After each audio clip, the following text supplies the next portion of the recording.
সুপ্রিয় দর্শক শ্রোতা, আমি শেখ ওয়াহিদুজ্জামান আল ওয়াহিদ আপনাদেরকে আমার স্বরচিত কবিতা শোনাচ্ছি। আমার এবারের কবিতার শিরোনাম এক জীবনের জানা মানা। তুমি কি জানো, যে পাত্রে তুমি দিয়েছ চুমুক, তোমার পূর্বে কত শত জন অমনি পাত্রে করেছিল পান। ক্ষণিক মোহের ধোকায় পড়ে অন্ধের মতো বন্ধ দ্বারে মাথা ঠুকে ঠুকে কত সুরে স্বরে গেয়েছিল এই জীবনের জয়গান।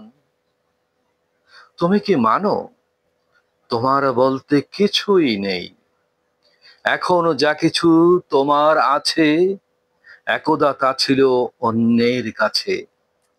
কাল পাত্র বদলশীল, মগজ খায় স্বার্থ চিল, ষড়রিপু সক্রিয় রয়, আমৃত্যু সব মানুষের পাছে। তুমি যা জানো, তুমি যা মানো, তার চেয়ে ঢের বাকি আছে জানা। এক জীবনে কজন আর জানে গন্তব্য, আত্মা সত্তা, মনের ঠিকানা। ধন্যবাদ।